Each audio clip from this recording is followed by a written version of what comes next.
Welcome to the Steering Change Podcast, navigating through the commercial transportation industry in Alberta and beyond, powered by the Alberta Motor Transport Association.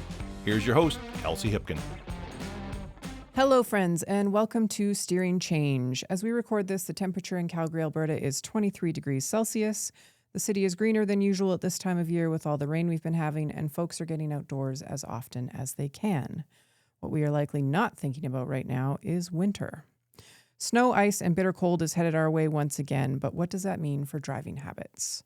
An article from the Weather Network cited weather-related factors contributing to 20% of fatal collisions in Canada between 2018 and 2022, and some older statistics from RCMP's site.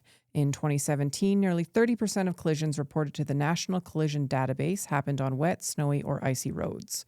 One-third happened in January, February, November, and December. December had the second highest number of total collisions in 2017 with 26,824 incidents. Of those, more than 14,000 resulted in at least one injury. And single vehicle collisions were most common in the early winter, with November, December, and October ranking in the top three in 2017. To delve more into the approaching winter driving season, we're joined by Senior Instructor Driver Development and the voice of AMTA, Rob Destree. Rob, thank you for joining us once again. Oh, good morning to you, Kelsey, and I'm happy to be on another podcast. Stoked, I bet. Stoked. Can you please start by telling us a bit about yourself and your background in industry? I've been a licensed driving instructor in the province for just over 35 years now. I worked with novices, then went into oil and gas, developed a couple of different courses for oil and gas companies where we focused a lot on the defensive side, but also we did the skid control, ditch entries. We did a bunch of track maneuvers, and then we replicate that now that I've been here for 6.5 years. I try to replicate that stuff as best I can in our simulators. And can we touch on the simulator just for one sec, Rob? You drive that bad boy all around Alberta, Yep. Teaching people with different courses, right? I do, yeah. We have many different scenarios depending on what people want. Like we'll get a lot of people coming in from the United Kingdom, for example, that have been hired by a local company, and I'll put them through skid control, for example, in the sim. We do with it what we can't do in real world. So it's as close to having a track as I can get without actually spending millions of dollars on a track. Awesome. So, as you're aware, we're in the midst of a hot, albeit rainy summer here in Alberta, and the last thing people might want to be thinking about is winter. As the cold season does get closer and closer, what should folks start to think about when it comes to winter prep for their vehicles? So basically the big thing, if you want to start right from scratch, is your vehicle prepared, right?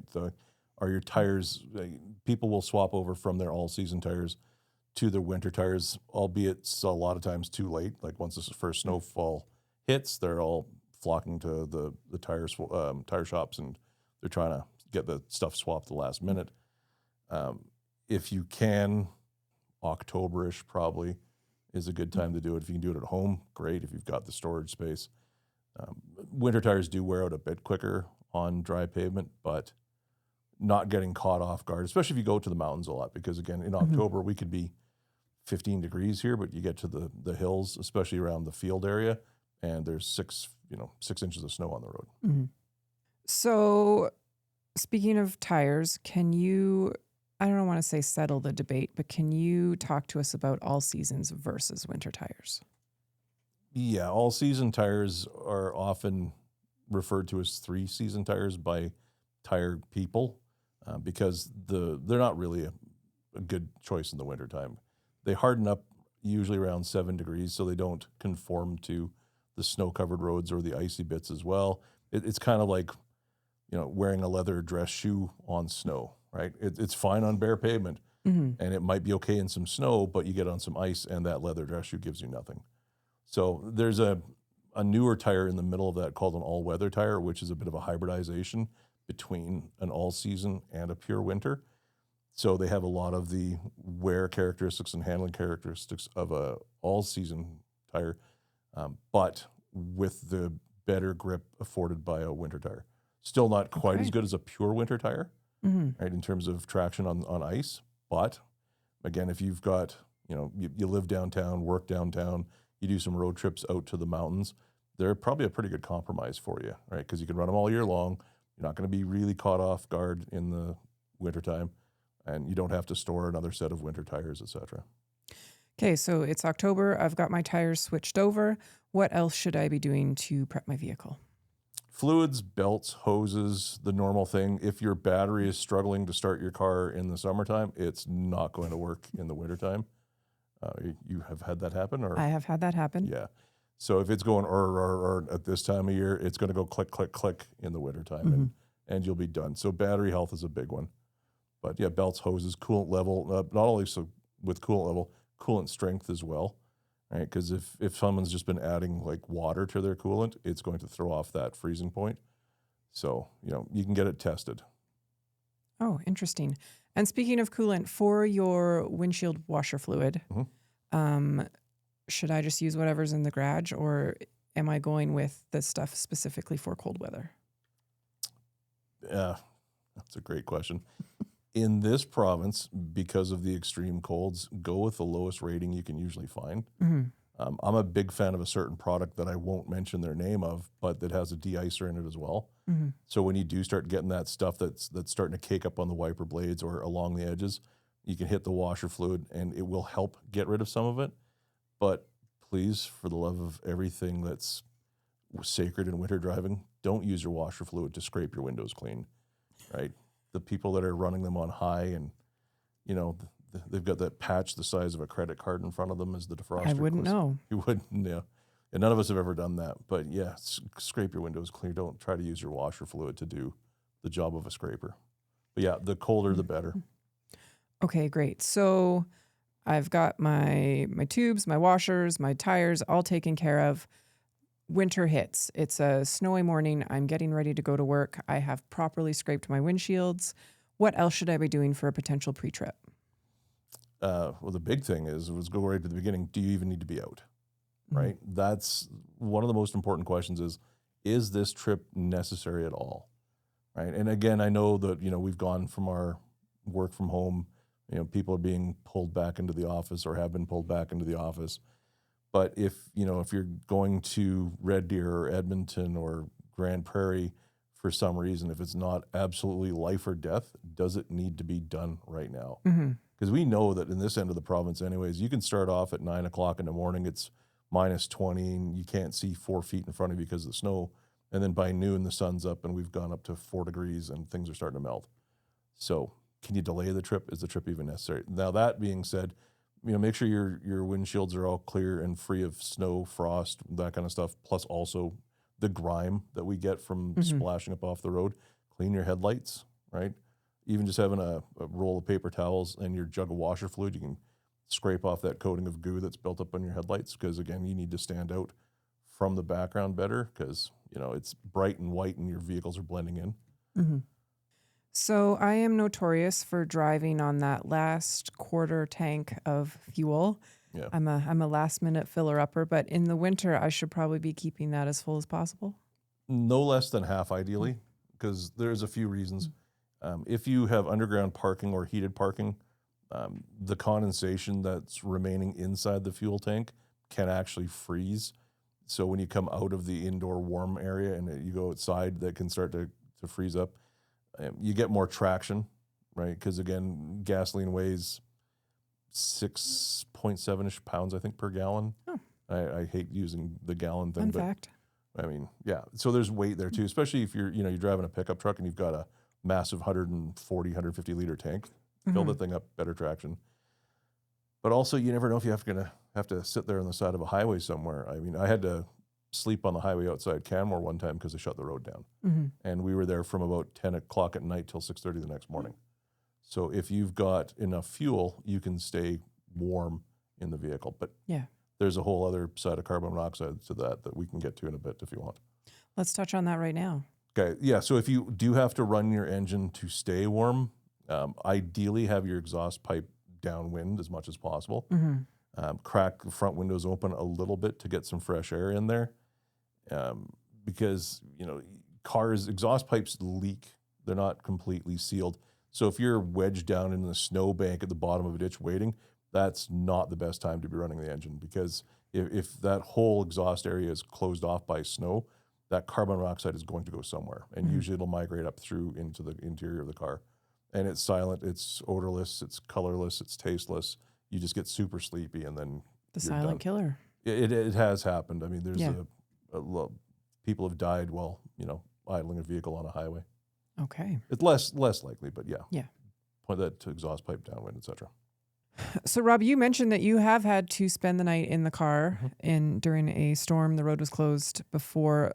If our listeners are in that sort of situation, what sort of items should they have in the car to be prepared for something like that? So ideally, you have a winter kit with you. Mhm. At the very least, wool blankets are ideal because wool will retain its thermal capacity even when wet. Mhm. So it'll retain like 85% of its ability to stay warm. Gloves, toque, scarf, boots, even if you're not going to wear your winter boots, because I mean, I have a nice pair of Columbia boots that are quite warm-ish, but they're not fun to drive in, Mhm. right? So even if you have them in the back seat, if you get your big Sorels back there, right, at least have them with you. High protein snacks, ideally, some beef jerky or nut alternatives if you're cashews, almonds, those kinds of things. Mhm. Avoid the chocolate bars as tasty as they are. You'll get that spike of energy, and then you'll be drained later on. Water, usually 1 to 2 liters per person per day. Now, it's a bit different if you're traveling the Trans-Canada Highway and you've got to wait. I mean, oftentimes you can find somewhere to go. But if you're up in the frozen north, right, you're going between Edmonton, say, and Grand Prairie, and there's desolate stretches of that highway. So Mhm. are you prepared to spend 3, 4, 5 hours in a vehicle? Yeah. Right. So shovel is super handy. A proper scraper. Don't be out there with your credit card trying to clean your glass. The old CD case trick. Also, I assume you've done that too.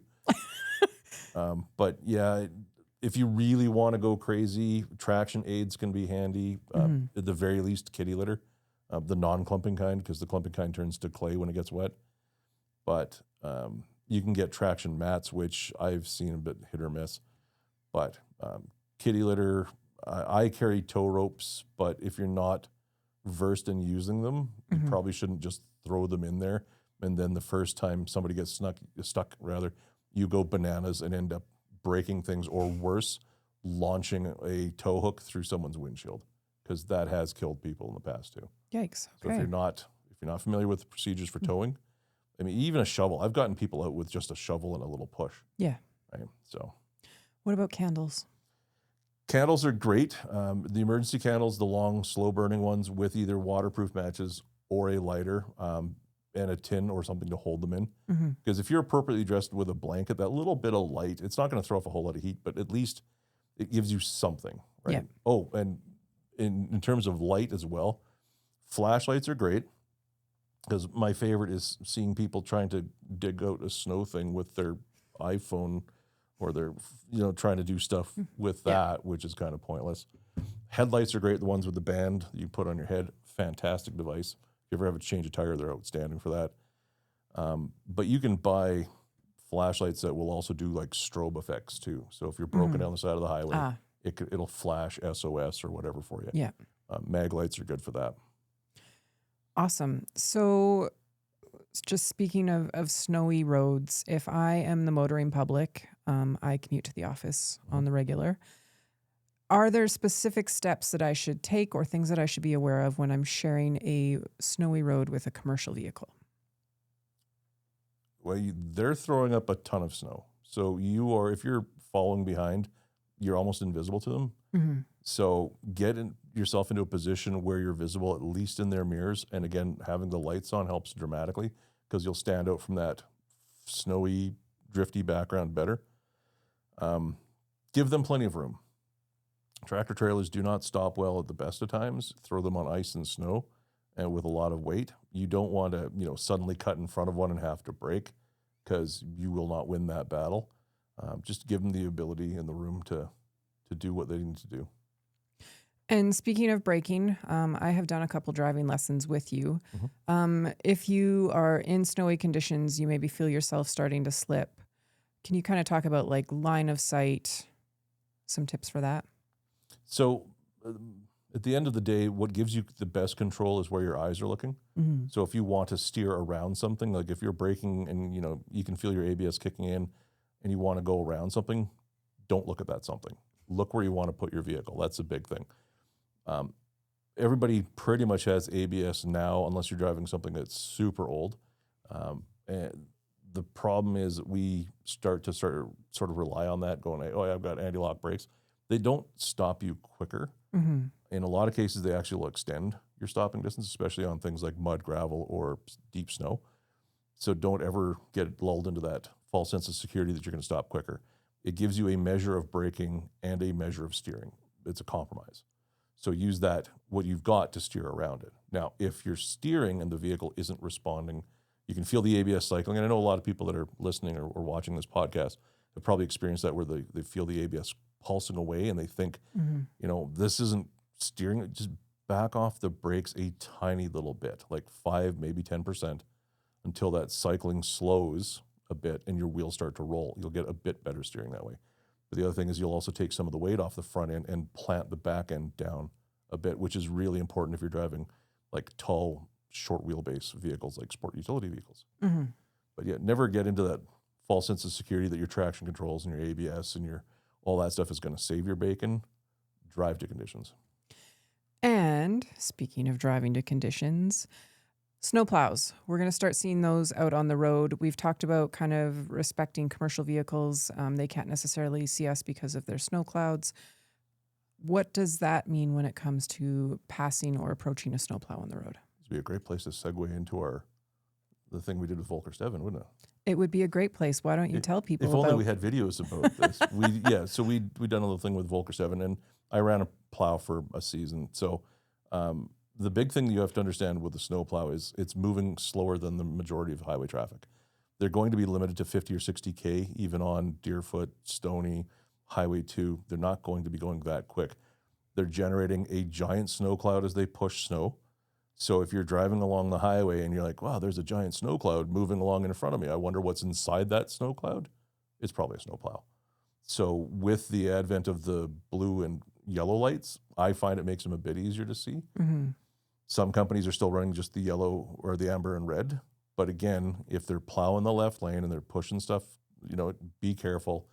Don't pass it on that side. When I was running plow, I was passed on the left shoulder as I was pushing stuff into the median. And the guy complained that I cracked his window. I'm like, don't pass me on the shoulder and the median side. It won't be a problem. It's just people behave weirdly around snow plows. Like they're trying to clear the road for people. So give them, again, the time and space to do their job, right? They may pull off randomly to let you go by.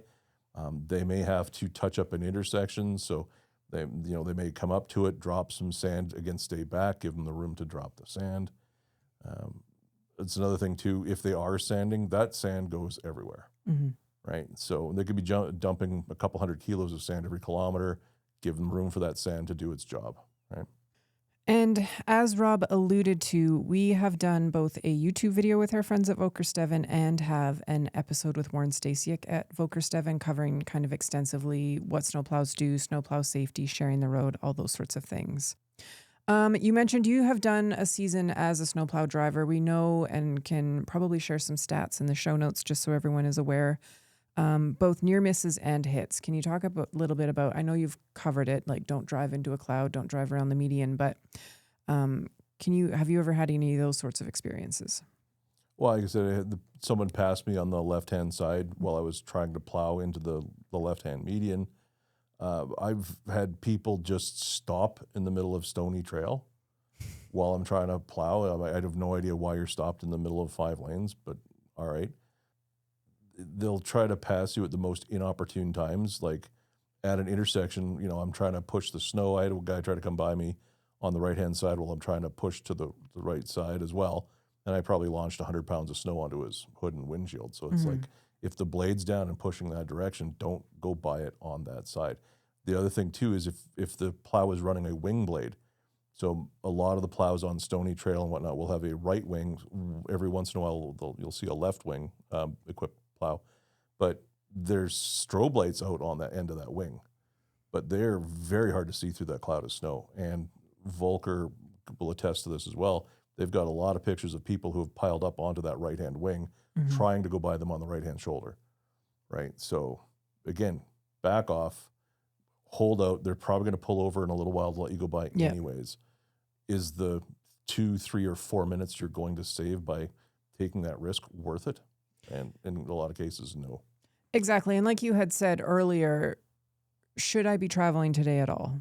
Yeah, is the trip even necessary? Like that's at the end of the day, can you delay it a couple hours, right? Like I go to Kelowna a lot, and sometimes I leave it like dark 30 kind of thing, right? Like I like getting on the highway at 3, 4 in the morning when no one's around, except in the winter, right? Because again, I can get out there at 4 o'clock in the morning and there'll be hardly any traffic, but also there's probably a lot more snow because they still haven't gotten to everything. Or if you do have an issue and you're stranded, there might not be another passing motorist for a long, long time. So it's a time and a place to, daylight's a lot better for some things, but.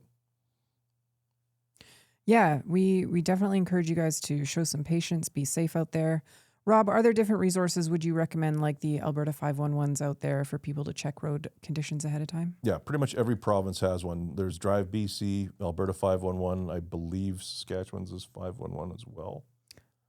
Could not confirm or deny. Yeah, I can't remember for sure. But again, if I'm going into BC, check Alberta 511. You can see the rating of the road out to the mountains. You can see the roads. You can go check Drive BC's weather cameras. Also, you can find out when they're doing the avalanche control in Rogers Pass, for example. Because again, if you're like, oh, it's going to be closed from noon till 2, and you're going to arrive there at noon, well, okay, you haven't done yourself any favor, right? So either delay or go a bit earlier so you're through there ahead of time, right? That information's all out there. There's no real reason anymore for you like, oh, I was caught by surprise. Like I've got an alert today. It's going to be a heat wave. Well, it's 24 degrees, but. Right. It's coming. Yeah. So, Rob, thank you for sharing your time and knowledge with us today. Is there anything you would like to add in the realm of winter driving? Well, just, again, if you have any questions, feel free to reach out to us and we can address them either. I'm going to steal a bit of Kelsey's thunder. Actually, I'll let Kelsey do the thunder. Yeah, just go ahead, Kelsey. Sorry. I will say, I'm going to add that at the end, friends, but I will say in the meantime, AMTA will be doing a winter driving campaign for the fourth quarter of the year. We're going to be sharing bulletins. This podcast will be included. We'll be doing some direct messaging and social media just so that you guys have an idea of different resources that you can access for winter driving and safety through AMTA. So stay tuned for that one. Rob, final thank you. Always appreciate it when you're able to sit across from us. It's great being on this side of the producer's table every once in a while. We should probably get Robin out here too. Right. That means it's Robin's turn soon. Yeah, we know Robin's that she turn loves getting in front of the camera. I'm going to close up with some AMTA news. What is going on right now? Tickets for the 2025 Edmonton Drawdown Dinner are selling fast. If you're interested in joining us, please visit the events page on amta.ca. And if you're interested in sponsorship, please reach out to events@amta.ca. Are you interested in learning more about industry? Literally, consider training with AMTA.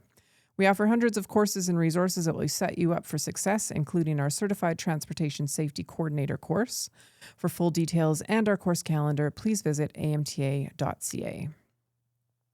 Do you have any questions or comments about the Steering Change episodes, particularly today's? Reach out on our Instagram at AMTA_CA or LinkedIn and Facebook at Alberta Motor Transport Association. Stay safe and see you next time. Thank you for listening to this episode of AMTA's Steering Change podcast.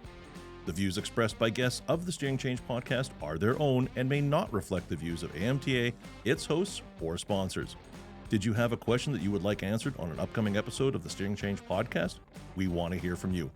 To submit a question to the Steering Change mailbag, hit up our DMs on LinkedIn, Facebook, or Instagram with the hashtag Steering Change, and your question will be answered either live on the podcast or by one of our SMEs here at AMTA. We ask that you share this episode with those in your network that could benefit from what we discussed today, and make sure to subscribe to our podcast on your favorite podcast platform so you can be notified when future episodes are released. You can learn more about us and our mission by visiting www.amta.ca. Now get out there and have a safe day.